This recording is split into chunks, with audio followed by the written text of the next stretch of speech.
মহিউদ্দিন খান সহ ঐক্যবদ্ধ শিক্ষার্থী জোটের আমাদের প্যানেলের উপর যে আমানত রেখেছে, আমরা সেই আমানতের যথাযথ হক আদায় করবো ইনশাআল্লাহ। আমরা কথা দিচ্ছি, আমাদের শিক্ষার্থীদের যে স্বপ্নের ক্যাম্পাস, সেই স্বপ্নের ক্যাম্পাস বিনির্মাণ না হওয়ার আগ পর্যন্ত আমরা থামবো না। আমরা আমাদের লড়াই চালিয়ে যাবো ইনশাআল্লাহ। আমি ডাকসুর ভিপি হিসাবে আপনাদেরকে আমি পরিচয় দিতে চাই না। ঢাকা বিশ্ববিদ্যালয়ের শিক্ষার্থীদের কাছে আমি ডাকসুর ভিপি হিসাবে পরিচয় দিতে চাই না। আমি একজন, আমার বোনের একজন ভাই হিসাবে আমাকে পরিচয় দিতে চাই। আমার একজন ছোট ভাইয়ের বড় ভাই হিসাবে আমি পরিচয় দিতে চাই।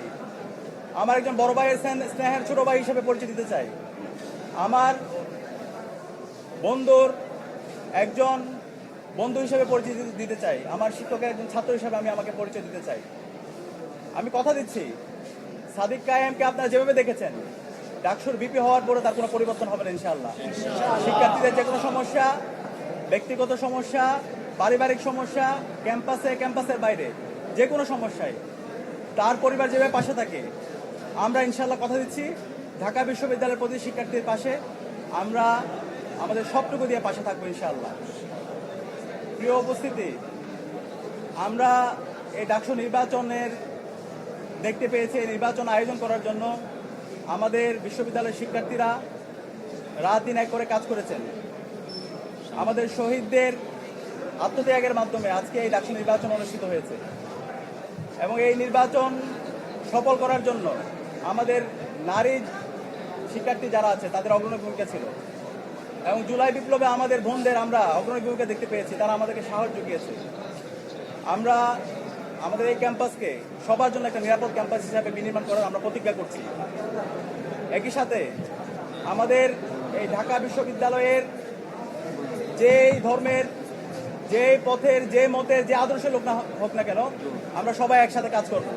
আমরা এই ঢাকা বিশ্ববিদ্যালয়কে একটা মাল্টিকালচারাল ইনস্টিটিউট হিসাবে আমরা বিনির্মাণ করব এবং আমাদের প্রতিজ্ঞা, আমাদের এই ঢাকা বিশ্ববিদ্যালয়কে আমরা একটি পূর্ণাঙ্গ একাডেমিক ইনস্টিটিউট হিসাবে আমরা পরিণত করব। একজন বিশ্ববিদ্যালয় শিক্ষার্থী প্রথম বর্ষ থেকে তার চমৎকার একাডেমিক এনভায়রনমেন্ট এখানে পাবে, গবেষণার পরিবেশ থাকবে, তার আবাসন নিয়ে ভাবতে হবে না, তার খাদ্যের নিরাপত্তা থাকবে, স্বাস্থ্যের নিরাপত্তা থাকবে এবং আমাদের নারীদের জন্য একটা নিরাপদ ক্যাম্পাস হিসেবে আমরা গড়ে তুলব। আমরা সবার কাছে দোয়া চাচ্ছি। সারা দেশের মানুষ আমাদের জন্য দোয়া করেছেন, আমাদেরকে পরামর্শ দিয়েছেন, বিশ্ববিদ্যালয়ের শিক্ষার্থীরা আমাদেরকে পরামর্শ দিয়েছেন। আমরা কথা দিচ্ছি, শিক্ষার্থীদের যে আকাঙ্ক্ষা, তাদের সেটাই আমাদের আকাঙ্ক্ষা। শিক্ষার্থীদের ভয়েসে আমাদের ভয়েস, শিক্ষার্থীদের প্রত্যাশায় আমাদের প্রত্যাশা। আমরা আমাদের এই ক্যাম্পাসকে স্বপ্নের ক্যাম্পাস বিনির্মাণ না হওয়ার আগ পর্যন্ত আমরা আমাদের লড়াই চালিয়ে যাবো ইনশাআল্লাহ।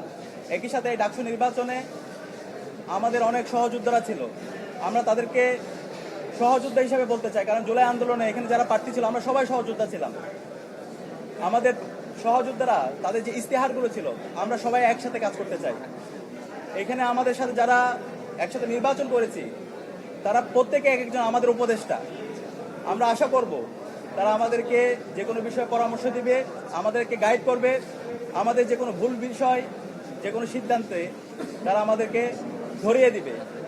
আমরা সবাইকে নিয়ে আমাদের স্বপ্নের ঢাকা বিশ্ববিদ্যালয় নির্মাণ করব এবং সেই ক্ষেত্রে আমরা এই ঢাকা বিশ্ববিদ্যালয় থেকে আমাদের এই স্বপ্নের বাংলাদেশের যে আমাদের সবার বাংলাদেশের যে আমাদের ভাবনা, সেটা আমরা দিতে চাই।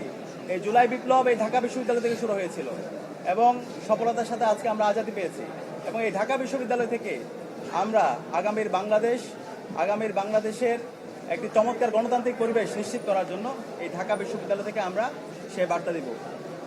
আমরা একই সাথে শ্রদ্ধার সাথে স্মরণ করছি আমাদের ডাকসু নির্বাচনে গতকাল একজন সাংবাদিক ইন্তেকাল করেছেন এবং অসংখ্য সাংবাদিকরা নির্বাচনের শুরু থেকে শেষ পর্যন্ত তারা যেভাবে রাত দিন এক করে আমাদেরকে সাপোর্ট দিয়েছেন, আমরা সবার প্রতি কৃতজ্ঞতা জ্ঞাপন করছি এবং যেই সাংবাদিক বন্ধু ইন্তেকাল করেছেন, আল্লাহর কাছে দোয়া করছি আল্লাহ তাআলা যেন আমাদের এই সাংবাদিক বন্ধুকে জান্নাতের ফেরেশতে মেহমান হিসেবে কবুল করে এবং সবার কাছে দোয়া চেয়ে আমাদের আজকের কথা এখানে শেষ করছি। আসসালামু আলাইকুম ওয়া রাহমাতুল্লাহ।